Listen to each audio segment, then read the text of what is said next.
Greetings. On behalf of the Michigan Council for the Social Studies, my name is Rebecca Bush, and I'd like to welcome you to the fourth day of our virtual conference, The Stories We Tell, Accounts, Anecdotes, and Authenticity. We've got another great day of learning ready for you, and we're excited to get things started. In just a couple of minutes, we'll be inviting our keynote speaker to the stage, Jessica Ellison. But first, we have a couple of conference etiquette things to go over and a brief word from one of our amazing sponsors who made today possible. At the end of each session, please take the session survey. These are individualized for each session, and the results will be shared with the presenters. You'll find the survey down at the bottom of each session description page in both the conference app and the web platform, pictured on this slide. Every session survey you complete gains you another entry into our conference drawing for one of 10 free copies of We Interrupt This Broadcast, a book with audio CDs partially written by Monday's keynote speaker, Bill Curtis. Just catch a session recap later. Come back to a session page in a couple of days. You'll have access to the entire conference's worth of learning for several months after the conference has ended. This is a great way to catch extra sessions that you may not have been able to watch live because maybe other sessions interested you as well. Everything from Monday and Tuesday is already up, and most of Wednesday is available as well. We'll continue to get video recaps up as quickly as possible. There are up to 18 SCECH credits available for live attendance at the conference. We'll be running the Zoom reports to confirm attendance, but as a backup, we recommend you type your name in the chat so we can chat the chat logs if there's an issue with reporting on the back end of Zoom. We'll compile things after the conference has ended, and you should get an email from MOEX about the survey within 2 to 3 weeks after the conference has ended. If you don't receive this notification, please check your spam folder and then email info@mcssmi.org for assistance. We'll send a link to the Google form you need to complete via the app notifications and to everyone via email. While attending a session, make sure you keep your microphone muted unless the speaker has requested verbal feedback. This will help make what the presenters are saying sound clear, both for people attending live and for those who catch the session later on.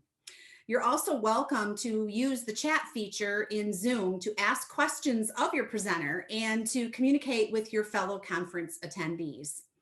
You're welcome to keep your video cameras on or turn them off. It's up to you. We recognize that most of you are attending this conference from the comfort of your own home.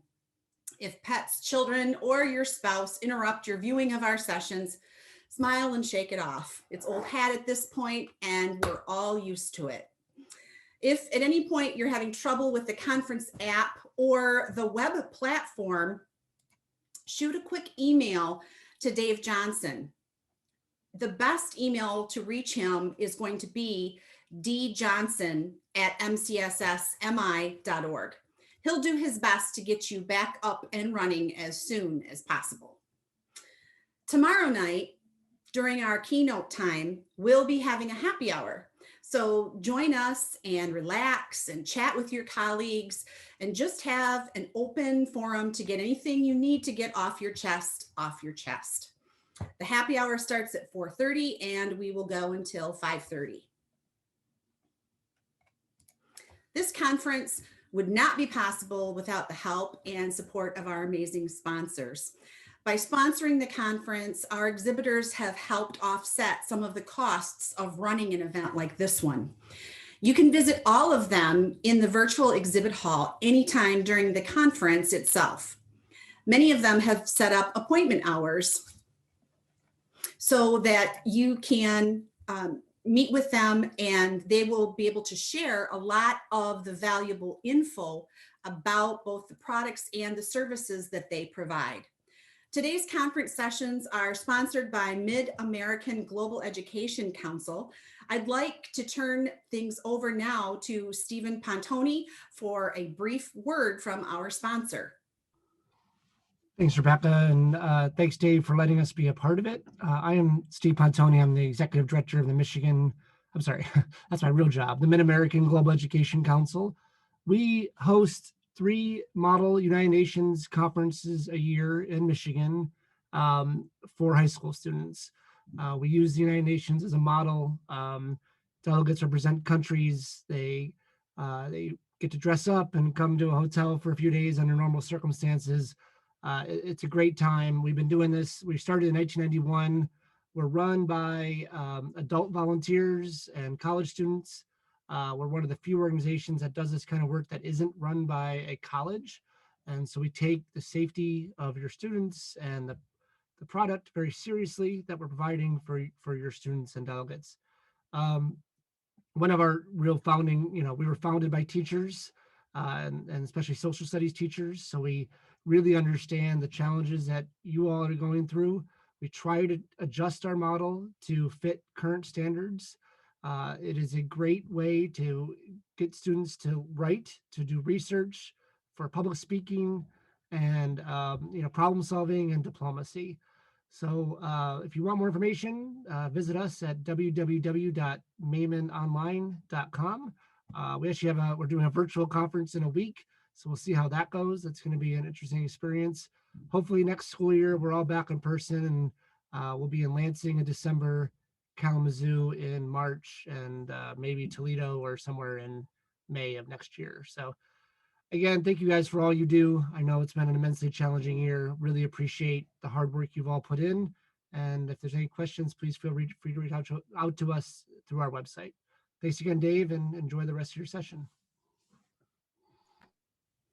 Thank you for being with us today, Stephen. Our keynote speaker today is Jessica Ellison.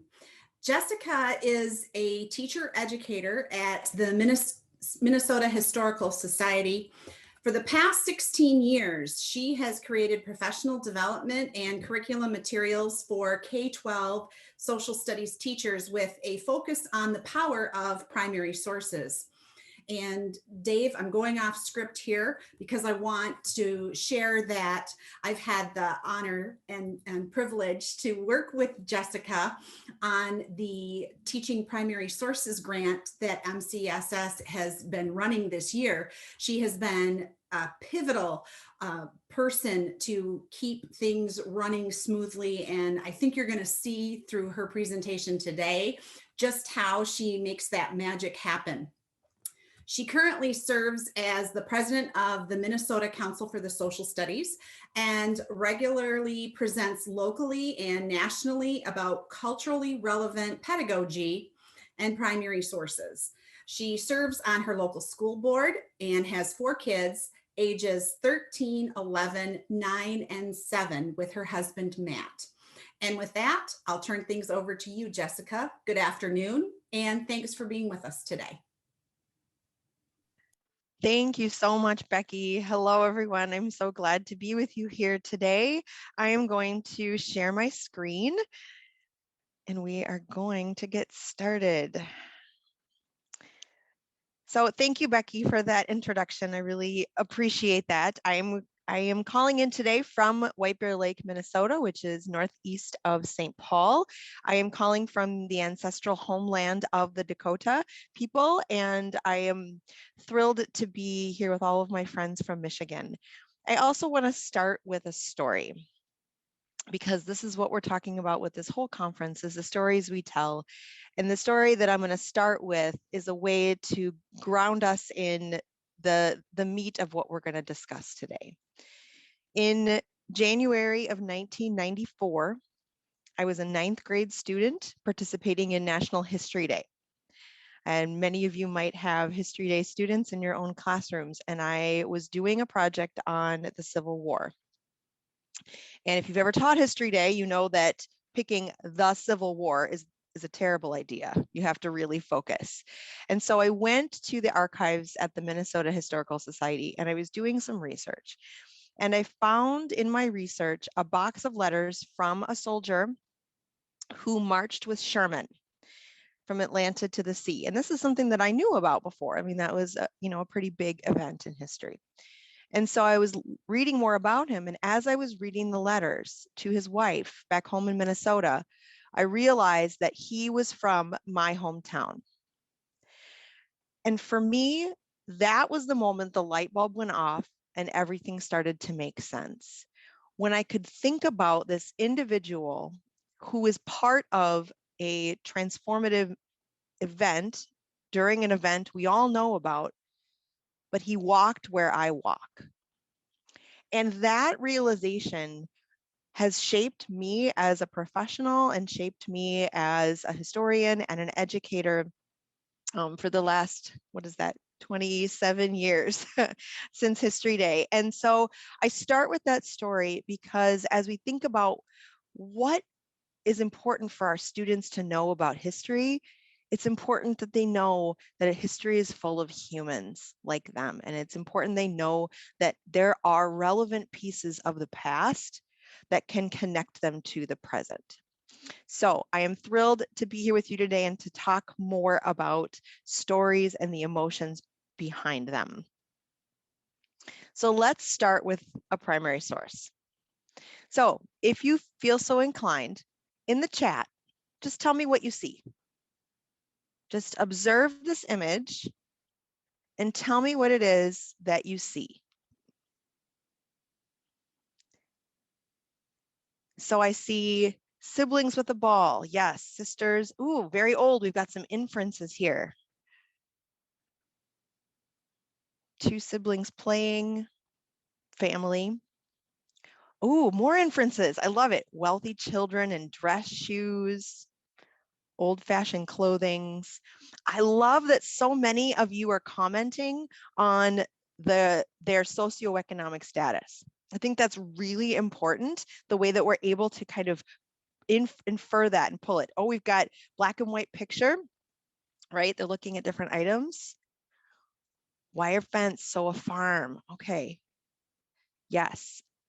These are all really great observations. And I love starting with this because this is a great way for students to start thinking about sources. Is just what do they read in a source, right? So we talk about, oh, we've got more about it's a town, it's a garden. Oh, I wish I was in the room with all of you. Usually I do PD in the room with teachers, and I tell you, I sorely miss doing that. So I am going to give you a little additional piece of information about this source. And then I want you to put in the chat what you think.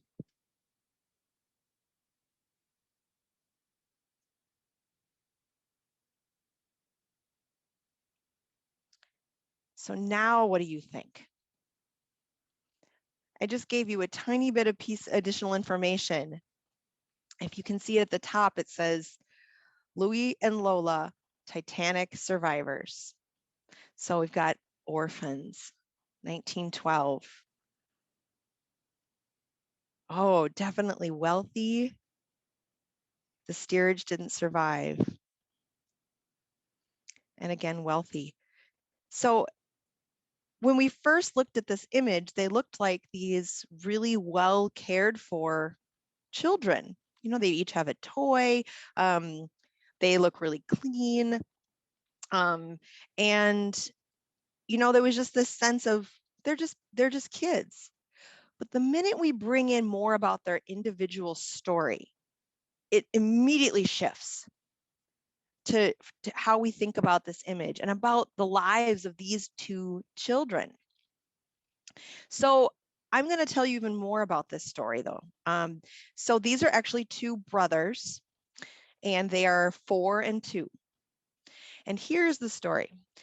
So these kids lived in France, and their parents were separated, and the father came to pick up the boys for his custody time. Unbeknownst to the mother, he took them on the Titanic across the ocean. So he took the boys, and they were actually second class, so they weren't they weren't first class and they weren't steerage, and they were in second class, and they went on the Titanic. Of course, we all know what happened. The father put them on a boat and went down with the ship. And so these two children were all by themselves, didn't speak any English when the Carpathia landed in New York. And so they couldn't get the kids to talk. And they couldn't get the last name out of the kids because the kids were using their nicknames that the father had given them, Louis and Lola. So there's no information. So they put this picture on the front page of a New York newspaper. And they were talking about like the mystery identity of these two children. The children's mother saw this image in France. She saw it in a newspaper, didn't even know her children were gone, and managed to contact the authorities in New York. And it does have a happier ending that she was able to go to New York and pick up her boys. Now, think about this from the perspective where you sit. I came at this as a mother. I came at this with that intense sort of fear of losing my children. I also came at this as an understanding of someone with small children, how those children were feeling. And what I love about this story is that there's so many facets and there's so many components, and you can really pull it apart to understand the individual stories of these two small children. And the older one actually lived to be the oldest male survivor of the Titanic. I think he died in the 90s, to an event that we know well. And that is the goal, right? When we're bringing the emotion into history and the stories, so that our students can see that even though we're talking about big events, what we're talking about is people.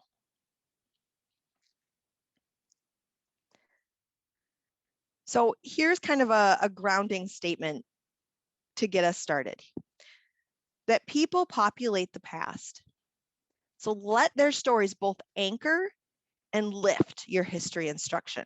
Let it be the foundation, but then also lift your history instruction when you're talking about big events, that those are the stories that rise to the top. And so today we're going to focus on individuals of the broader past, much as we might focus on individual words within a book or individual lines of a Shakespeare play, right? We're going to really focus in. And here's the statement that I want us all to think about as we move forward, is that we live in a shared place with a shared past, experienced differently. So even though I'm in Minnesota and you're in Michigan, we still live in a shared place, the United States, that has a shared past with events and individuals, but we all are experiencing it differently, and people in the past did as well. So I'm going to start here, and I don't know if any of you have ever seen this image, and this is because I'm a nerd, I have things like favorite infographics. And this is one of my favorite infographics. It's really one of the first. It was made in the mid 19th century by a Frenchman named Charles Minard. And what this shows is Napoleon's march to Russia. And what made this so spectacular is that he was able to take something as big as Napoleon's army and the dates and the battles and everything, and put it into this very clean infographic and chart. And what you're looking at here is the wider the line, the more soldiers.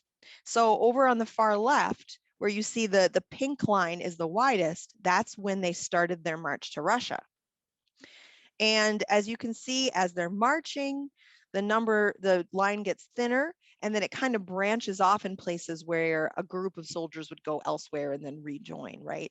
And so as they're going to Russia, the line gets thinner and thinner and thinner as more soldiers die along the way. Then they get to Moscow. And then they turn around and come back. And that's the black line. And you can follow the black line as the soldiers march all the way back until they get back to where they started, and look at the difference between from when they left and when they came back.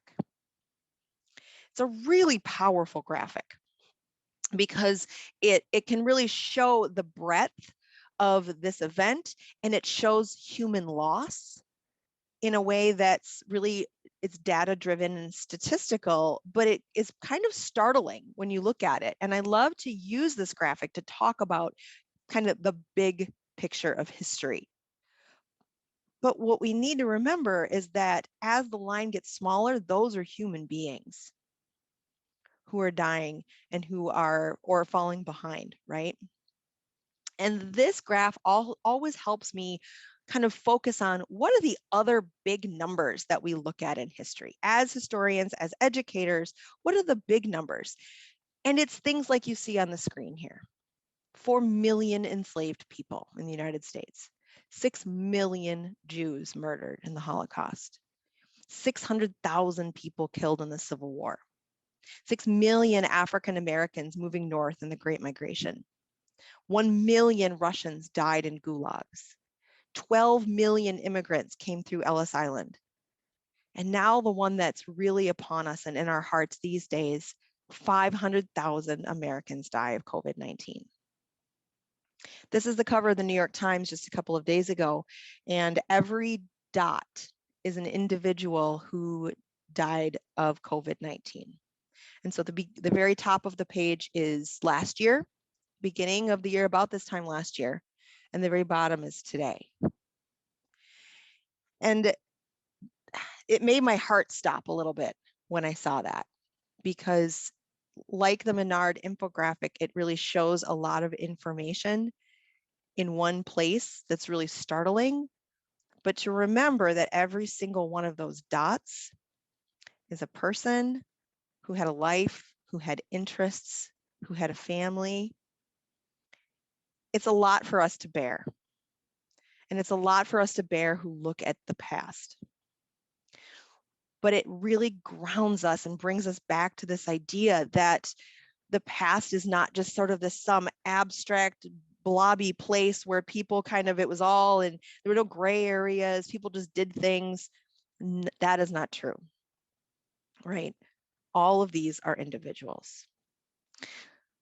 So I want to shift a little bit and start talking about these individuals. So what I want you to do is I just want you to look at this image for a minute. You may have seen this image before, and I want you to just pause for a minute and think about what you feel. A lot of times when I talk to students and to teachers, I talk about, well, what do you see? What do you think, right? But just feel for a minute.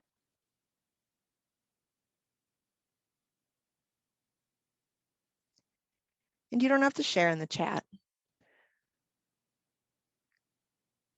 because it's a very emotional picture. But I want you to reflect on what you feel about this image. And think about what connection you might have as an individual.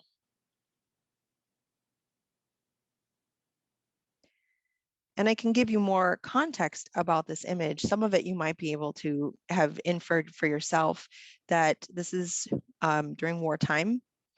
This is the Korean War.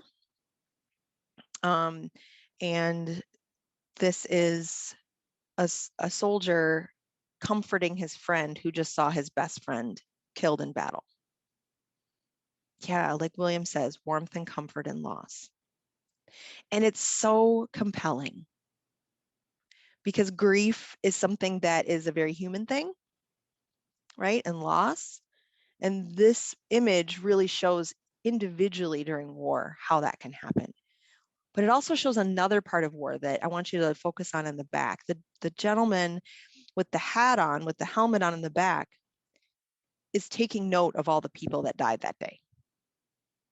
So there is this emotional depth of loss and grief, but then there's also, we need to keep track of all the individuals we lost, right?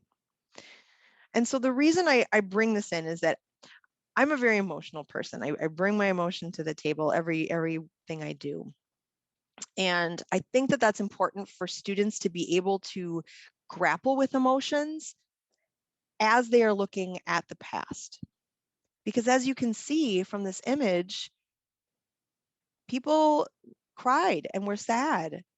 and felt things just as we do. And if students can feel that other people feel things, history is going to feel so much more real.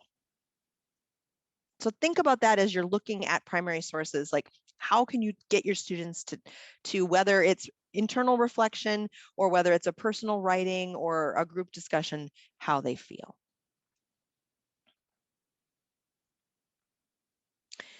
Okay, so we're going to do a reflection now that's a little bit less sad here, but I want you to just reflect for a minute and make a mental list of all the things you did today. Don't leave anything out. So mundane stuff. So think about, did you brush your teeth? Did you use a microwave? Did you take medication? Did you purchase something? Did you drive somewhere? Just think about from the time you got up this morning until this minute, all the stuff that you did. And once you start to make a mental list, it's a lot of stuff. Got up, took a shower, ate breakfast, drank coffee, brushed my teeth, got on my computer, like all of those things. So, but then I want you to think about your list and pick just one thing. And it can be the most mundane thing or a really big thing.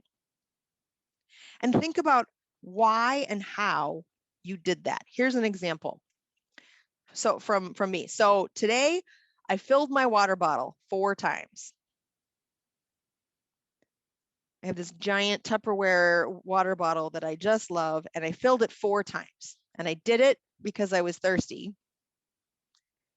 and because I have access to water. And it's one of those things that, when we have a privilege of a home and running water that you don't think much about. But in the past, people had to think about that. And in the present, I keep thinking about what happened in Texas last week, right? Or what happens in homes across the country every day is that access to water. And I bring this up, this mental list of the things you did today, because humans in the past did stuff too.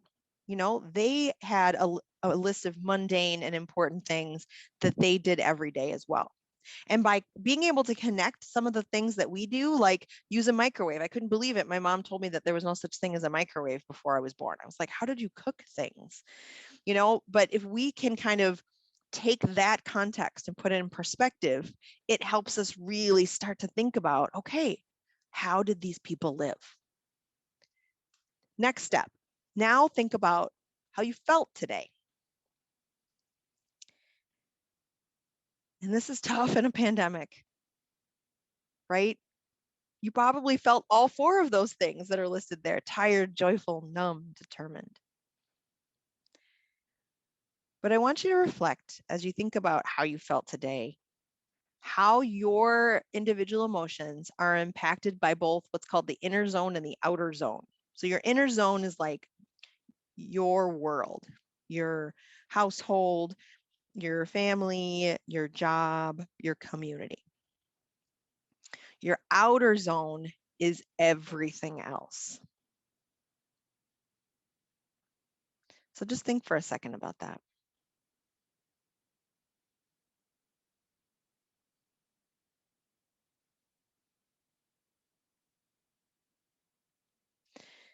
And so how many different things contribute to a single day's emotions? Turns out a lot, right? And we just had somebody put in the chat that many people don't have water in this country, 100%. A lot of your students, residents in Flint, people on reservations, right?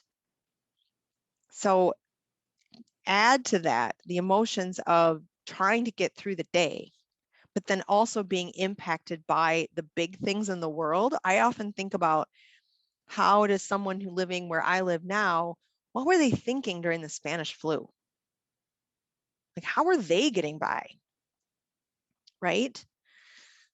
And I also think about the Great Depression too. And, so much of what we saw in the Great Depression, we can see elements of that happening today. And, I was trying to find an image for how I was feeling today. And this one of a worried mom, right?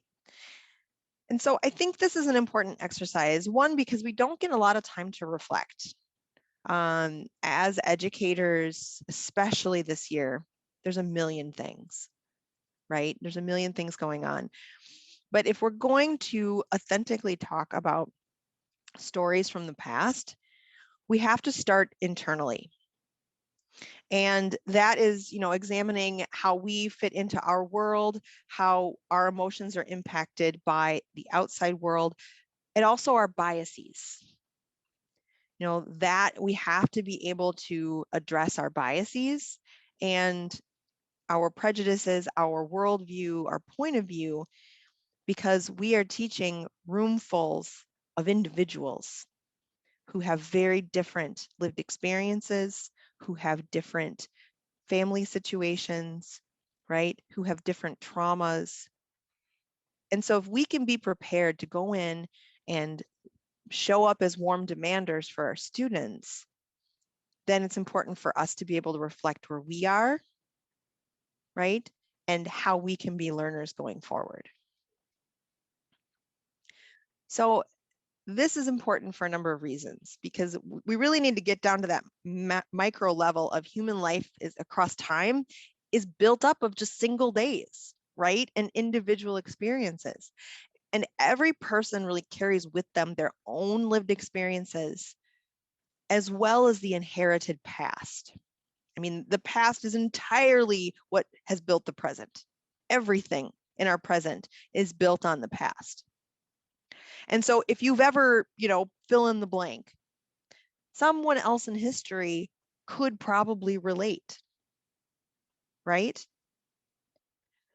And so, and the picture that I have on screen is really difficult to look at, and I wanted to contextualize it for this group because there's few of us who have experienced the Holocaust in its horrendous entirety, right? But I bring this picture up because whenever I talk to teachers about the Holocaust Museum in DC and I ask, what is the thing you remember most? It's always the shoes. Every single time it's the shoes. This is a pile of shoes at a camp. And I think that to me is really telling that shoes are something that we wear and they're attached to human life, right? And so we can feel this connection to these shoes, even though this is never an experience. We pray that this is never an experience that will happen again, and we're fighting against it. We can still see the humanity in the shoes. And then this is important for our kiddos. So the more we can begin to see the past as full of individual humans, then the less abstract and irrelevant it becomes, right? Because I think a lot of adults, and certainly a number of kids, look at history and go, well, that doesn't mean anything to me. But our students are complex individuals whose identities shift, whose identities are their own, that they carry the past in their bones, and solidarity with the past and people in the past can be really empowering for them, right? Is to find, just to see there's someone who looks like me, who did something that I want to do, who resisted as I resist, right? Who lived where I lived, right? And so the more we can kind of infuse our instruction with this idea of history is full of humans, I think the more our students will begin to see the windows and mirrors and sliding doors.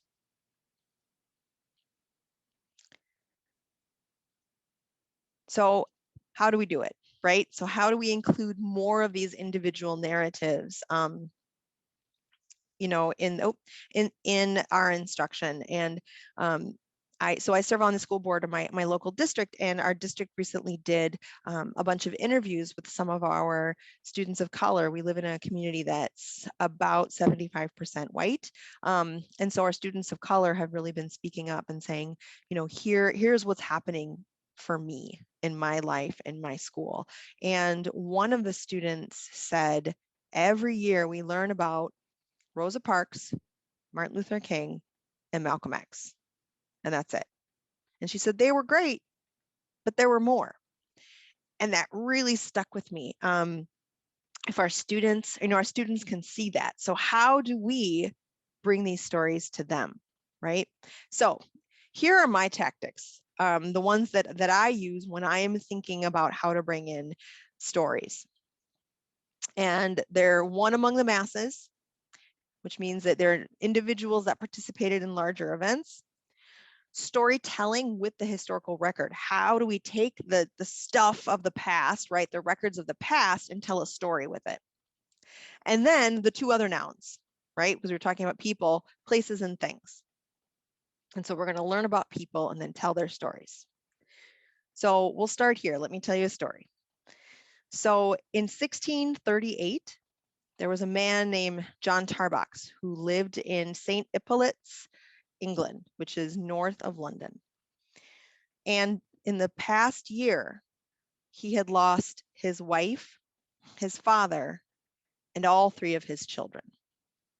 So here's a man living in 1630s England, lost his entire family. And so the next year, he boarded a ship in London that took him to Lynn, Massachusetts, which is on the coast north of Boston. And that is where he lived the rest of his days. And this story is relevant for me because John Tarbox is my 9th great grandfather. And I've been thinking, it's really been a lot of deep thinking for me, thinking that I exist because, in part, because this man lost his entire family in England. Who knows what ifs, right? Who knows if one of his children had lived, if he would have stayed, if his wife had lived. But he lost everybody. So he decided to get on a ship and come to North America. And that's why I exist.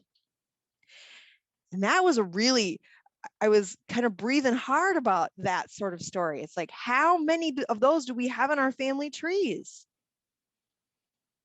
How many stories of survival and persistence and tragedy and change that we consider that one story, and that's just one piece of a much larger story.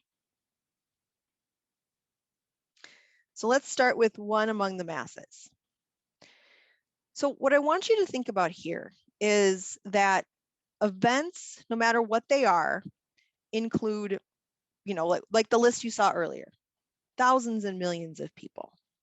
And a lot of times in history, because there's no time, right, in class where we have 50 minutes and, or we might have 3 different preps and, or we might be teaching elementary and there's not as much time allocated for social studies. So we end up talking a lot about the famous people, the people who kind of carry the story into the future.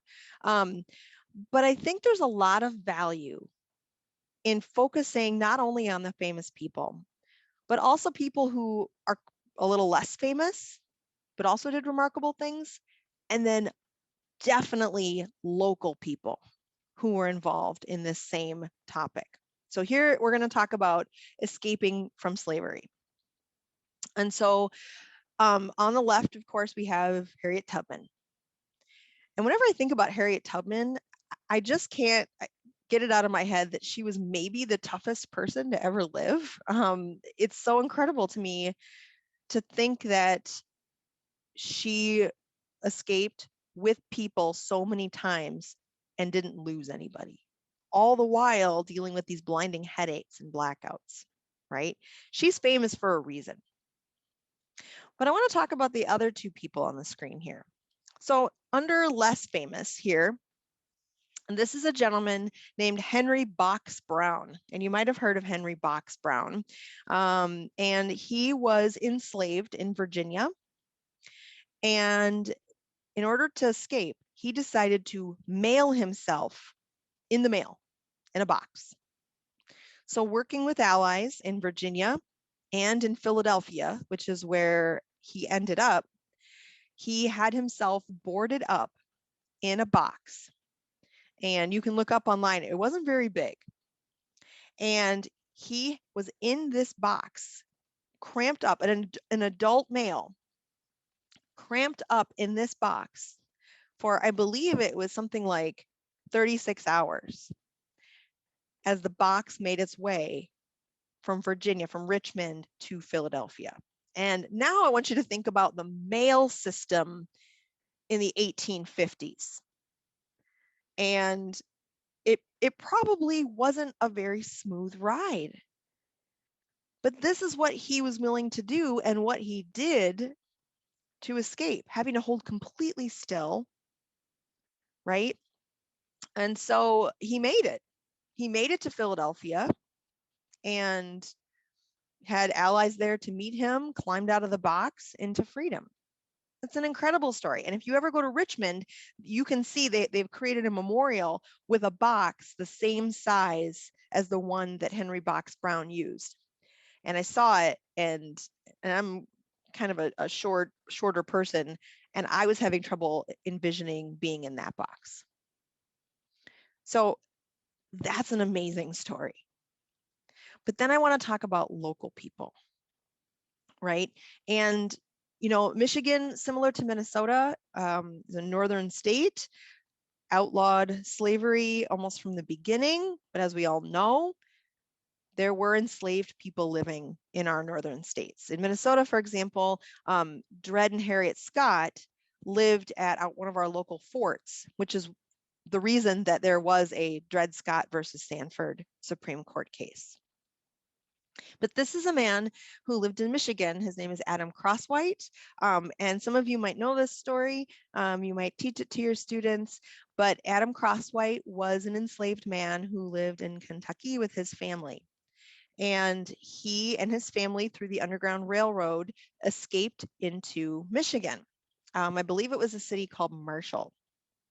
And so Adam and his family, it was in the 1840s, they escaped, they made it to Michigan, they lived in this community, and by all accounts, from what I read, they were accepted and they were a part of this community. Well, the enslavers of the Crosswhites eventually tracked him down, and they found him in Michigan, and the people of Marshall, Michigan said, you can't take him away.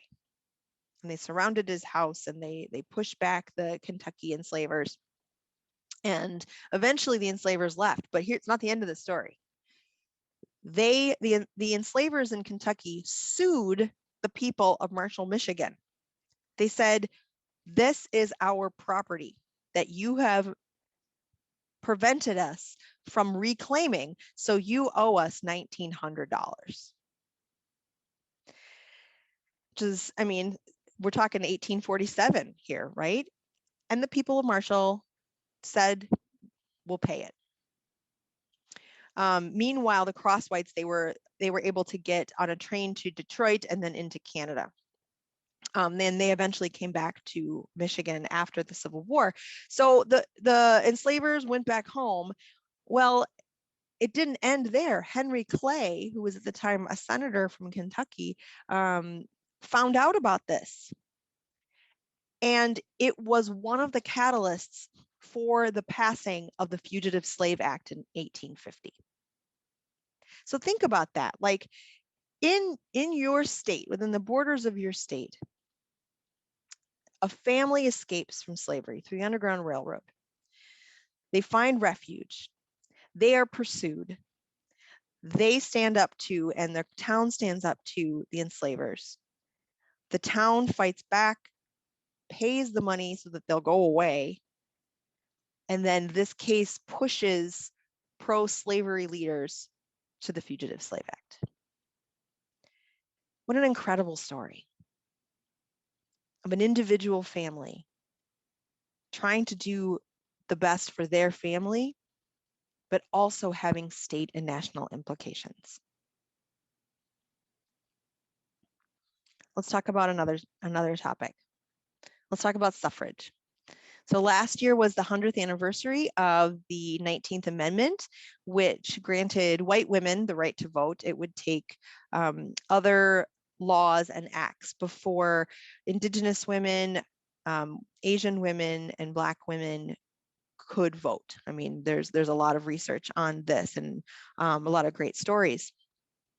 And some of the stories I think are really fascinating for us to think about with our students. So we can start with famous people like Susan B. Anthony, right? She was on a coin, right? in the United States, she is the name that people generally know if they know about the suffrage movement. You know, she voted illegally in 1872, was fined $100, refused to pay it, etc. She was involved for 5 decades and then died before the 19th Amendment was passed. And so she oftentimes becomes the face of this movement, but this movement happened in every corner of the country. I can guarantee you that wherever you live in Michigan, you can probably find some resources about local suffrage or anti-suffrage groups, right, that were active in your community, because this was a local grassroots movement. And it had to be, right? And so there's a lot of kind of less famous players. So for example, there's a woman named Mabel Pinghao Lee. And she was extraordinary because she was a Chinese immigrant at a time when it was really hard for Chinese immigrants to get into the United States because of the Chinese Exclusion Act. And when she was a teenager, I think still, she wasn't even an adult yet, she marched and organized for the right to vote. But here's the thing, she wasn't a citizen. She was not going to benefit from this. She was not going to be one of the ones who got the right to vote. But she still did it. And I think this is an incredibly important lesson for our students, that there are things worth fighting for that perhaps don't benefit us immediately or directly.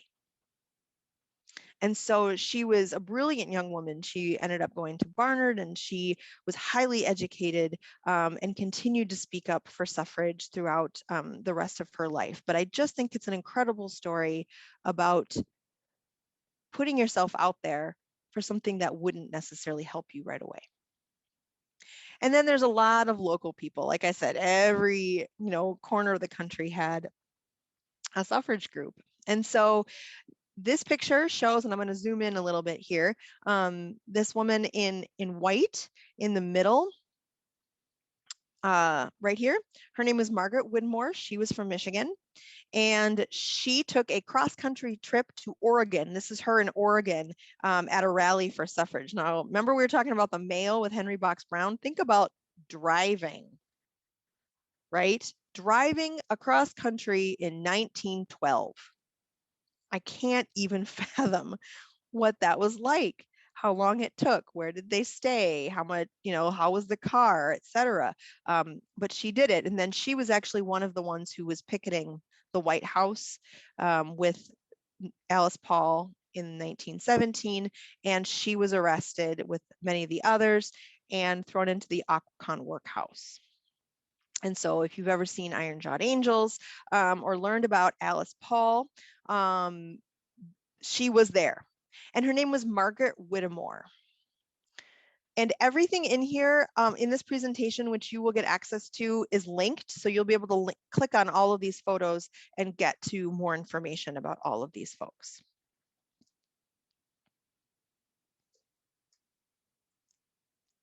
All right. So going on to the next one, storytelling with a historical record. Anybody that knows me really well will tell you that the census is my absolute favorite type of source because there's so much storytelling you can do.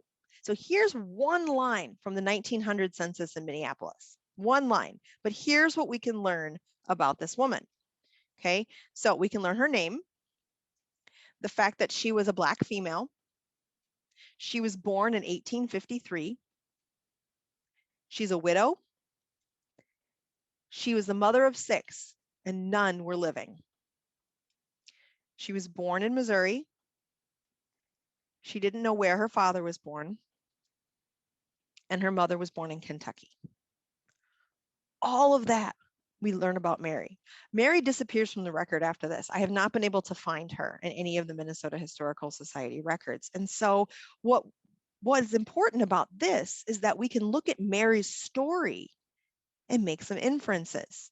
We can talk about the fact that she was born in a slave state in 1853, right? So it was likely that she was born enslaved, right? And then we also see that she doesn't know where her father was born. She might not have asked. You know, there's other horrendous stories we could consider. He was sold away. He was actually her enslaver, etc. We don't know. But her mother was also born in a southern state. And we also know that she's a widow, so she lost a spouse and she lost 6 children. And what a powerful story. This is all we know about Mary. But what a life, right? What a life that she had that we can then talk about and connect to other topics in history, right? How does she align with what we're teaching and just kind of give us a really compelling way to start talking about the ways that people enter the historical record. Here's another one.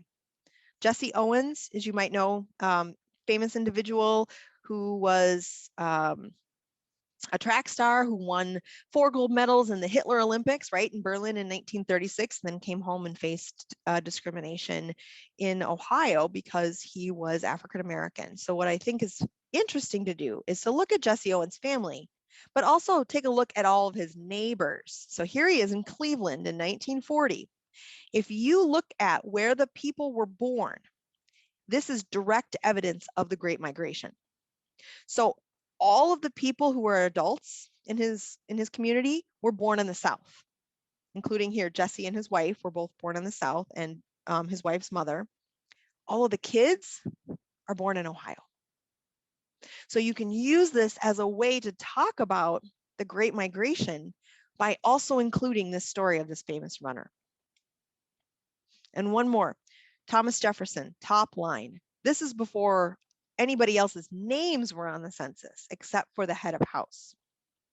So what they did was number the amount of people of different age groups living in that house. And as you can see towards the right-hand side, the numbers get bigger because those are the people he enslaved, including Sally Hemings.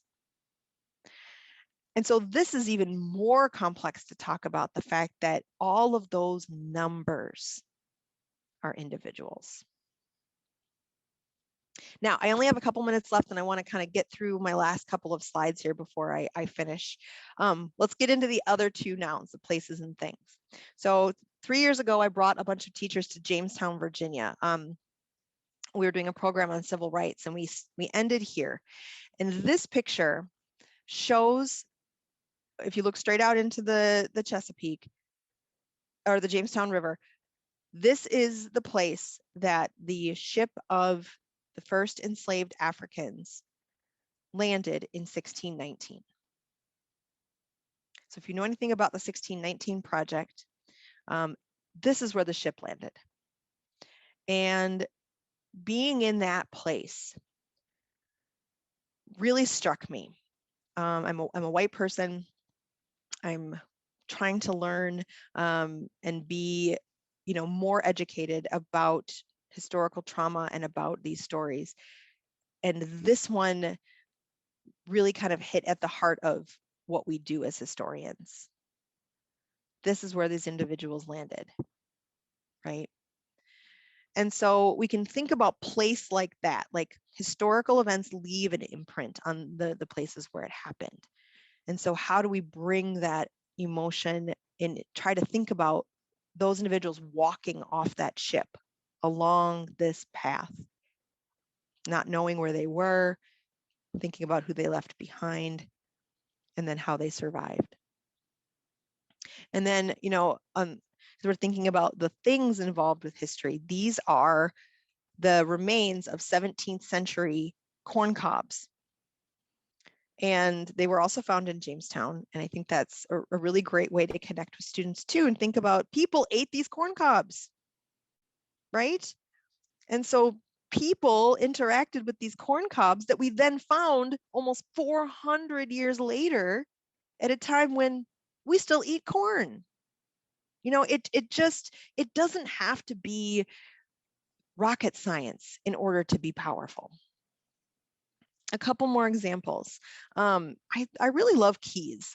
And so when I went to the British Museum a couple years ago, I took this picture because I kept thinking, who owned these keys?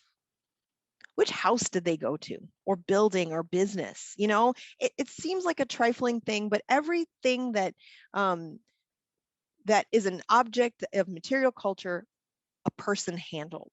And so it doesn't even have to be a person we know about. It can just be a person that handled the stuff of the past. And the other image is in the Bundestag, or the Reichstag building in Berlin. This is Soviet graffiti from the day when the Soviet Union invaded Berlin and took over the Reichstag building at the end of World War II. And they left the graffiti on the wall as a testament to this moment in history. And so I don't read Russian, so I don't know what anything says, but I think about those people being in that building on that day. And as a final example, the one on the right is Normandy. It's Omaha Beach. I wanted to stand in the water where the American soldiers were to see what they saw. And again, just the power of being in a place can really kind of change the way that students' perspective is about the way that history happened. And then finally, the image on the left is from the Churchill War Rooms, which is in London. It's really cool if you ever get a chance, if we're ever allowed to travel again, right? My favorite part of the Churchill War Rooms, which is where Winston Churchill planned the war, was that in this desk was a cube of sugar that had been very carefully scraped with a knife. Like they could see the remnants of being scraped with a knife because sugar was rationed. And so this person was very careful to put sugar in his beverage and just a tiny bit.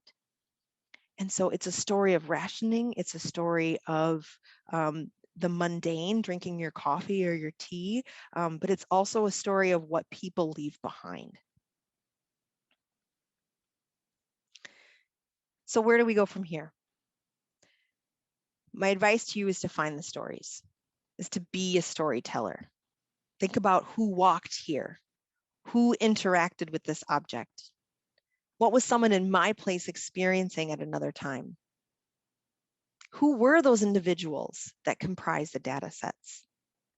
What can we infer when the historical record is thin? Like Mary Monta, that's the only place that I found her in the record, but we know so much about her. And how can we brush back the layers to find the humans, to remind our students that history is full of humans? Well, it looks like I've got just 2 minutes left. I wanted to tell you one more story, but I don't have the time. And so I'm hoping that if anyone has any questions, I was going to tell you a rabbit hole that I went down last year and learned a bunch, but does anyone have any questions or thoughts from my fellow storytellers here?